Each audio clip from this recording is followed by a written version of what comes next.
রাধে রাধে বন্ধুরা, শুভ দুপুর। আশা করি তোমরা সবাই ভালো আছো, আমিও ভালো আছি। আজকে পাঠ করছি কৃষ্ণ ভাবনাময় ভক্ত তার কাজকর্মের ফল স্বরূপ ভালো বা মন্দ কোনো ফলেরই আশা করেন না। তার মন ও বুদ্ধি সম্পূর্ণভাবে সংযত। তিনি জানেন যে যেহেতু তিনি হচ্ছেন পরমেশ্বর ভগবানের অবিচ্ছেদ্য অংশ, তাই পরমেশ্বরের অবিচ্ছেদ্য অংশরূপে তার সম্পাদিত কোনো কাজকর্মই তার নিজের কাজকর্ম নয়, কিন্তু তার মাধ্যমে কৃত যেগুলি ভগবানেরই কর্ম। যেমন হাতটি যখন সঞ্চালিত হয় তখন হাতটি নিজের ইচ্ছায় তা করে না, সমস্ত শরীরের প্রচেষ্টার ফলেই তা সম্পন্ন হয়।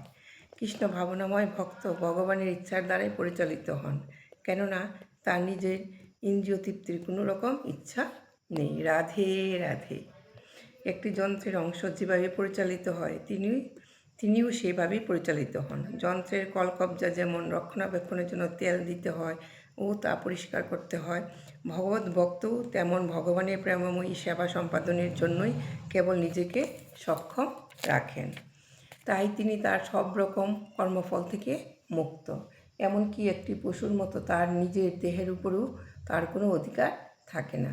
পশুর নিষ্ঠুর মালিক অনেক সময় তার অধিকারে থাকা পশুটিকে বলি দিয়ে থাকে, তবু পশুটি কোনো প্রতিবাদ করে না। তার কোনো প্রকৃত স্বাধীনতা নেই।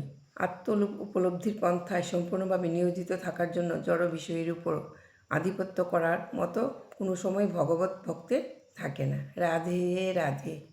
জীবন ধারণের জন্য অসৎ উপায়ে অর্থ সংগ্রহের প্রয়োজনও তার থাকে না, তাই এই সমস্ত জড়জাগতিক পাপের দ্বারা তিনি কলুষিত হন না।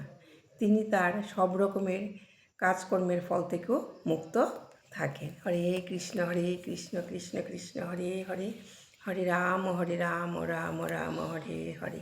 এই বলে বন্ধুরা আজকে পাঠ শেষ করছি। তোমাদের কেমন লেগেছে কমেন্ট করে জানাবে। রাধে রাধে।